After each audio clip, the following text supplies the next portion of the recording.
Welcome. Thank you once again for joining us for our time of devotion and worship. I want to start out with a couple announcements and then the Lord's table.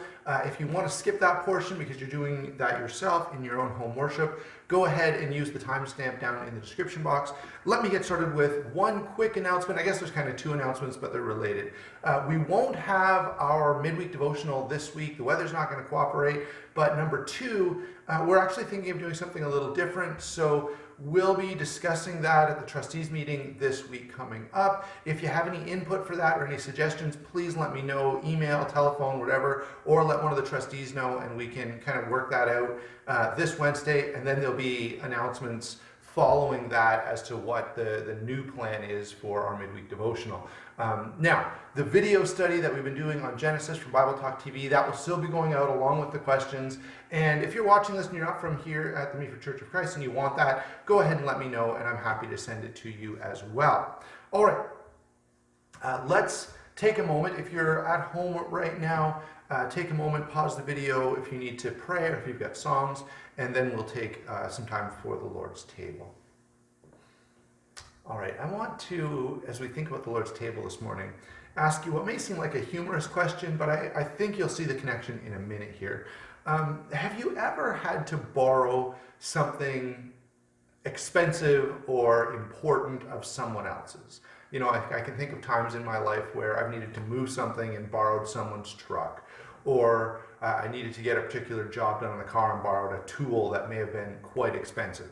And we all kind of know that when you do that, when you borrow something else, I know, I have a truck, and with my truck, it's just a work truck. It gets me around Meaford. I throw whatever I want in the back. If I'm going to fill it with dirt one day, I don't give a second thought about it. It's got some rust on it. I don't really care. Okay. Now, if I needed a larger bed than I have and borrowed a friend's truck, I would not treat it the same way. I would be very careful. I would, not be filling the bed up with some kind of, whatever that could damage the bed. I would be careful about not, denting or dinging the truck. With my truck, I just throw the bikes in the back and drive off. If it was somebody else's, I'd probably put a blanket down and make sure that the bikes couldn't scratch anything or anything like that. So I'm just much more careful. And I know that you are as well. That's kind of a common courtesy that we exercise when we borrow something that doesn't belong to us. We treat it differently. We treat it with perhaps a little more care, concern, and respect, because we understand that, hey, it's not just up to me how I use this. Now, in 1 Corinthians chapter 6, verses 19 through 20, Paul says, you are not your own. You were bought with a price. And in 1 Peter chapter 1, verses 18 and 19, we're told that price is the precious blood of Jesus. And so when we partake of this emblem, as we do each week, it's supposed to remind us, yes, of the sacrifice that Jesus made and of the redemption that we can have because of it, of the joy and the comfort and assurance that we have because of the sacrifice Jesus made. However, it should also remind us that the ways in which we live this life need to be determined not by our instincts, not by whatever feels good or what's convenient to us, but they need to be determined by the will of our Lord. After all, our bodies belong to Him. He paid the purchase price. And so, as you partake of these emblems this morning, I want you to be grateful for the price that was paid. I want you to feel the comfort and assurance that Jesus' blood ought to bring us. But I also want you to remember this week as we leave this place that we are called to live in a different way, in a way that is directed not by our own selfish will, but by the will of God.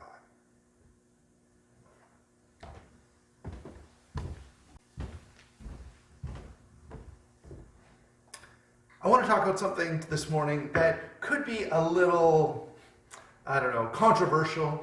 Not really. In fact, everything I'm going to say is actually quite benign in any time but the last 5 minutes in terms of human history. For the rest of history, we've been smart enough to know some things about this subject, but we're going to talk about men and being a man.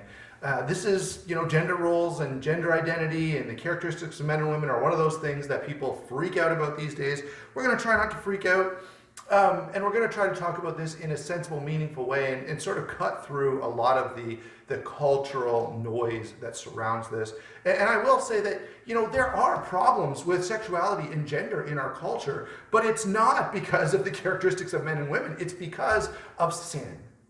And so I want to get that out there right away. And we make all kinds of mistakes because, as humans, we're just prone to mistakes and we always think we know better than God. And so, we're going to do that in this area as well. I want to point out for a moment right now that a lot of the things that are challenging in terms of the relationship between men and women these days is that men and women are together and forced to interact in a lot of ways that traditionally we haven't done. And I'm not saying that's a bad thing at all. I'm just saying it's a different thing. And we're going to need to learn some ways to manage that and to behave appropriately in those situations. And we have not done that at all. Right? When I think of some of the places where the problems are the worst, the workplace or university campuses or other places like that, large social settings, there's a lot of unhealthy stuff that goes on. All right. We have women who, especially at a young age, are committing suicide at a higher rate than they ever have before, at least since we've been paying attention. Okay, and that's not right. We have apparently an identity crisis for boys, men who don't know what it means to be a man and don't know how to behave as men. Now, I perhaps we'll debate with that a little bit. I don't know how much of an identity crisis there really is, but certainly it's something that gets thrown out there an awful lot. And I wonder if it's not only thrown out there by men who've bought into some bad ideas and therefore they're confused, where the rest of us are really not all that confused. But I do want to say we'll talk about femininity and godly femininity in a future lesson. In fact, it'll hopefully be next week. That's the plan. For now, I want to talk about godly masculinity. So I'm not going to be going back and forth comparing and contrasting men and women throughout this whole lesson. And yes, some of the things that I say will apply to women as well. But since we're talking about men and boys, we're going to focus and apply the truths that we're talking about to men and boys this time. And we'll certainly apply many of those same truths to girls and women next week. Okay, so when we think about this, when we think about raising boys or being boys and men in the world as it currently is, the first thing that I've got to say is the world is messed up. Of course it's messed up. As Christians, we ought to expect it to be that way. Okay, so there's no point in wringing our hands and stressing and getting angry about the state of the world. The state of the world has been a disaster since the fall. It's going to continue to be a disaster. Don't worry about it. What we need to worry about is how we can teach and train our boys and any others that we come in contact with, that we can have an influence on, to be better. All right, how can we teach the men and boys that I have an influence on, that are around me, to navigate this messed up world in an appropriate and effective way? That's what this lesson is going to be about. It's not a huge commentary on the state of gender relations in the world. That would be a waste of time. Gender relations have always been bad in the world, and they always will be. All right, so the first thing that we need to acknowledge, and this is really just acknowledging a reality. Okay, there's nothing more to this first point, and that is that men and women are different. All right, that's just how it is. I know there was a series of books like Men Are From Mars and Women Are From Venus a long time ago, and that, whether you like or dislike those books, the title is somewhat appropriate in that men and women look at things and approach things very differently, and it's going to take some effort and some understanding for us to work together well. Now, we can and should work together well. All right, but part of doing that is knowing something about the tendencies of one another. And so today we're going to talk about men. So look, men tend to pay attention to things rather than people. Okay, it starts when they're little babies and it doesn't stop even through adulthood. They tend to be more competitive. All right, they're often more disagreeable. Now, not in the sense that you probably think about disagreeable, but disagreeable in an academic sense. So when it comes to personality traits, they'll talk about disagreeable meaning a little more strong-willed, a little more assertive, perhaps a little more blunt, even a little bit aggressive. And certainly if you've ever seen men versus women do anything, you understand that men are a little more aggressive than women. And finally, men often have a stronger sexual drive. Okay, so these are just differences. On the negative side, men will struggle significantly more with alcoholism, with drug abuse, with antisocial personality disorder. They'll have greater learning disabilities, especially attention deficit disorder, right? There are some real negative connotations that are going to be challenging. Men, of course, are generally larger than women. Just thinking, again, we're just talking about differences here. Men are going to be larger. They're going to have more hair on their bodies and sometimes less hair on their heads, all right? They're going to have more muscle mass, higher bone density, right? You don't hear men in their old age talking about osteoporosis very much. It's much more common among women because men started with higher bone density to begin with, all right?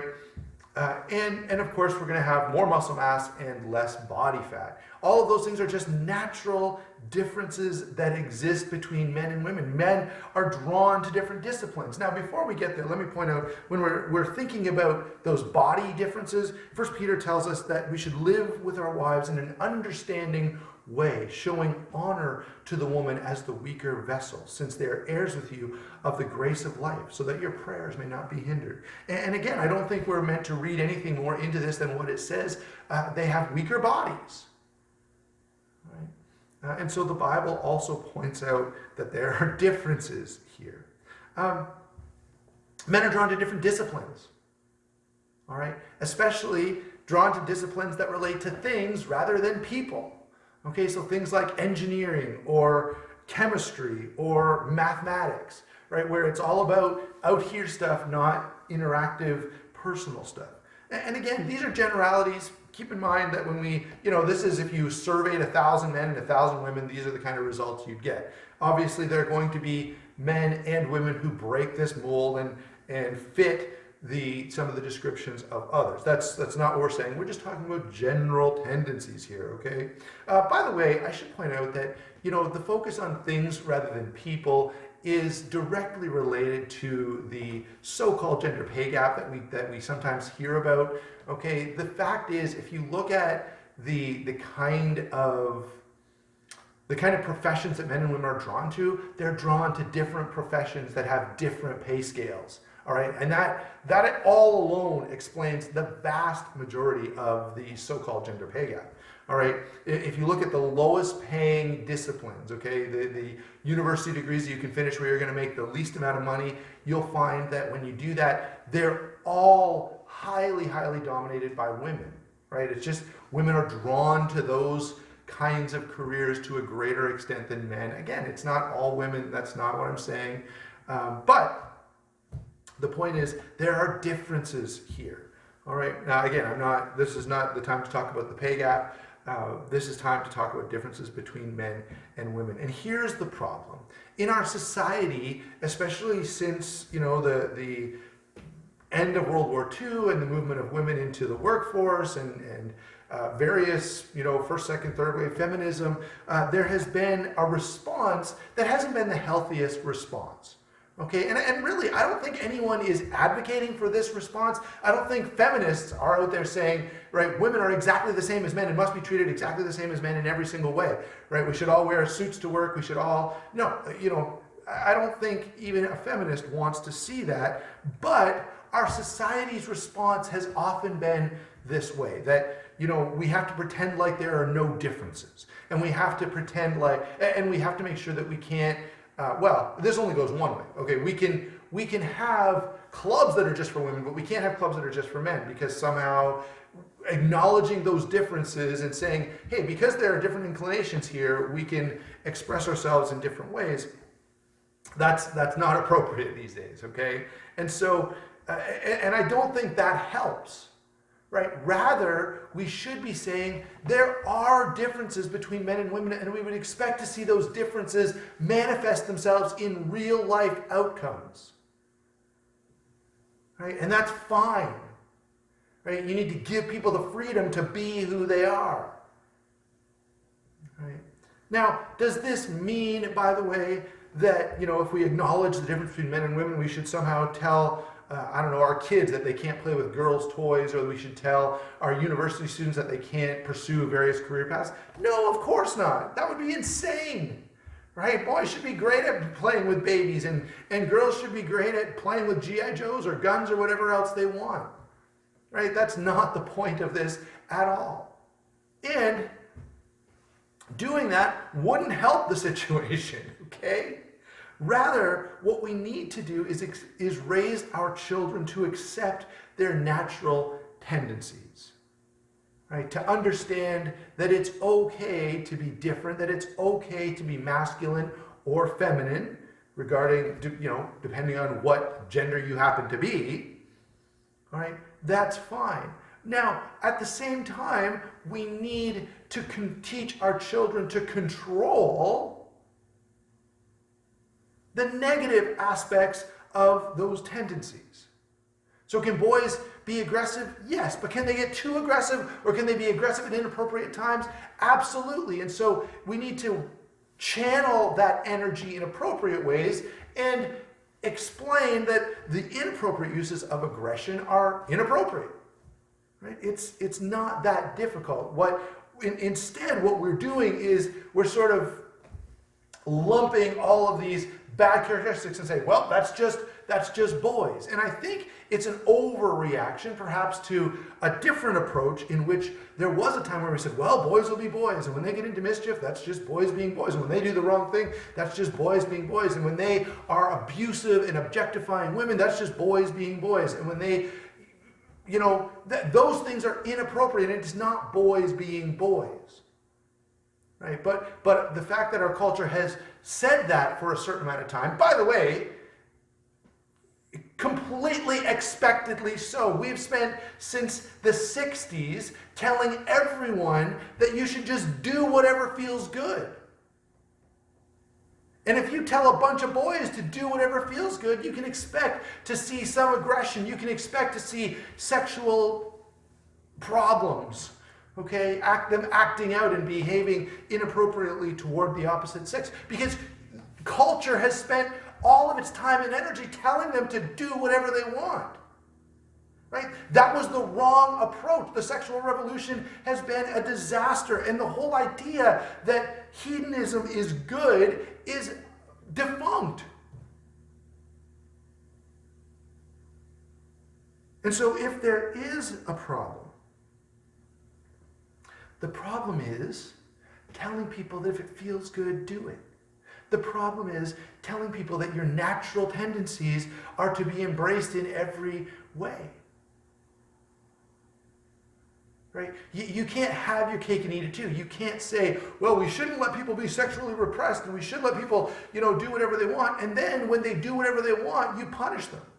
Right? You can't, you're trying to have your cake and eat it too, and you can't do it. What you need to tell people is sexuality is good and right. It was designed by God, but it has a place. And any sexual expression outside of that appropriate place, which is, by the way, between a man and a woman in a committed marriage, that's it. That's where you can express yourself sexually. Nowhere else and in no other way. And if you do that, you're wrong, and you're harming yourself, and you're harming society at large, and you're living in sin, and we'll have to deal with the consequences of that. Right? And so when men drink too much, and when they abuse substances, and when they are promiscuous, that's not just boys being boys. That's not masculinity. That's hedonism, and it's evil. It's wrong. It's hedonism that's toxic, not masculinity. Rather, we need to be telling men to grow up, to be responsible, to use their God-given skills and abilities to His honor and His glory, to be, as the Bible calls them, to be leaders and protectors and providers. 1 Corinthians 11:3, 1 Corinthians 14:34, Ephesians 5:22 through 25. And these are all things that they have the natural skills and natural inclinations to be, if we can tell them to quit being so stupid and indulging their baser instinct or their animal instincts. Okay, men's physical strength and competitive nature can make them productive, can make them responsible. can make them pay attention to details and work hard and get things right to the benefit of themselves and whoever they happen to be working with or for, and to the benefit of society and the family. By the way, Genesis chapter 3:19 specifically tells men, by the sweat of your brow you will eat bread. Paul later tells men that they need to be responsible for the well-being of their families. Now, by the way, Paul doesn't say they have to be solely responsible, but he does say, look, if your wife and kids aren't eating, you don't tell your wife to go out and get a job, make more money. That's on you, right? As a husband, the provision for your family and their care spiritually and physically is primarily your responsibility. That doesn't mean your wife has no responsibility, doesn't let women off the hook in any way. We'll talk about that next time. But God does indicate that men will be held primarily responsible for the care and well-being, the safety and protection of their families. And so those male characteristics are good and useful when applied appropriately as God intends. And the last thing here that I want to say as we, this isn't quite the conclusion, the last point that I want to bring up is that more than ever, men need to commit to being the kind of men that God wants them to be, and they need to commit to sharing those principles with other men, both men of their own age, older, younger, right? If you're a dad, you need to raise your boys this way. You need to raise your girls to expect men to behave this way. If you're a grandfather, you need to worry about not only your son, but your grandchildren. If you're a worker, you need to worry about your coworkers. If you're if you're a hockey player, you need to worry about the other guys on your hockey team. I don't care what men you have contact with. We need to be teaching them to be godly men. Okay? 2 Timothy chapter 2 and verse 2, a very well-known passage. What you've heard from me in the presence of many witnesses, commit thou unto faithful men who will be able to teach others also. Now, I recently spent some time looking up some of the things that the world expects of men, okay? And so, I found a lot of lists there, like the top 10 things every man should be good at, the top 20 things, 50 things, whatever the case may be. And I want to share some of those with you because I found some of them interesting. However, I would say these are things generally people need to be good at, right? Whether I was raising boys or girls, I would be teaching them things that are found on this list. But let me just give you some of the list so you can have an idea of what's out there in a secular sense. All right, men should be good at basic carpentry, basic first aid. They should know how to build a campfire, build a shelter, buy a suit, catch a fish, change a tire, change their oil, compose a photograph. They should know CPR. They should know how to drive in bad weather, drive a standard car, drive with a trailer, fell a tree, find and purify water, fix a leak, garden. They should have good handwriting. They should be able to hang artwork. I don't know where that one came from. They should know how to hunt, iron, jumpstart a car, make a fire without matches, navigate, negotiate or barter, pick a lock, pilot a boat, play an instrument.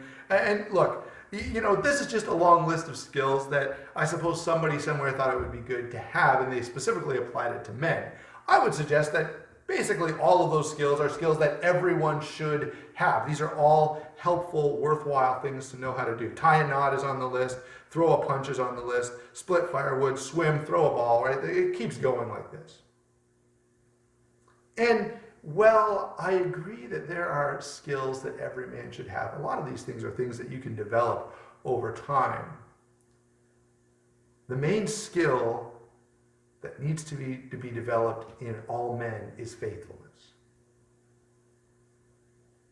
Right? We need spiritual leadership in our world and in our families and in our churches, and that can only come through faithful servants of God. And by the way, when we talk about men, we can't talk about them without considering the greatest man who ever lived. Right? We think of men as being strong. And Jesus had the strength to walk the hardest of all paths and to serve God faithfully despite any and all opposition. Even when the devil himself tried to stop him. He couldn't do it. And we need men who are strong like Jesus was strong. Jesus sacrificed. He sacrificed his life for the church. And guess what? Paul uses that exact picture when he describes how men ought to interact with their wives. He said, you should love your wife so much that you would do what Jesus did for the church, which was die for her. And by the way, let me say that, being willing to jump in front of a bullet is not what Paul has in mind here. What Paul has in mind is to die to self daily. To put her needs first, to sacrifice your pleasure and your enjoyment for her. Because you love her that much that whatever it takes, you're going to bend over backwards to serve her and give her everything she needs. Notice I didn't say wants. All right? Because that's what Jesus did for the church. Men who want to express their masculinity can and should do so, but they need to do it in a healthy and productive way. Right? It's cheap and easy to try and feel big and powerful by domineering others.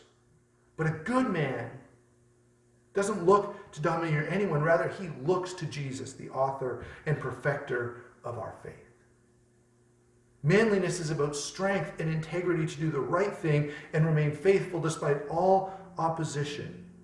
That's why in 1 Corinthians 16 and verse 13, Paul said, be alert, stand firm in the faith, act like men, be strong. Right? He was using those positive characteristics of men and pointing out that they have an important role to play in the Christian life. And so, is there a shortage of good men? Is there a masculinity crisis? There is a masculinity crisis, but it's not because women are pursuing different positions. It's not because of feminism, even with its weaknesses. It's because of a lack of faithful men who are committed above all things to their Lord and Savior and to his cause. There is a shortage of male leadership, despite the fact that it's repeatedly touted in every discussion of this that man, all the CEOs are men and all the political leaders are men. Well, guess what?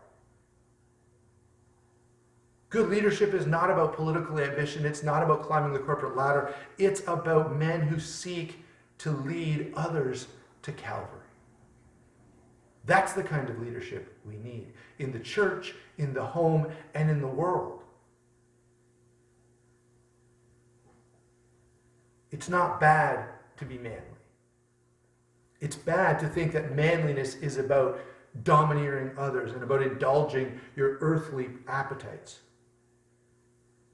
Instead, you ought to think of manliness the way Paul described it a few minutes ago, when he described the integrity and courage and strength to do the right thing and remain faithful and lead people toward God through Christ, no matter what obstacles we may find. And so I would again repeat for you and close with 1 Corinthians 16 and verse 13. Be alert, stand firm in the faith, act like a man, be strong.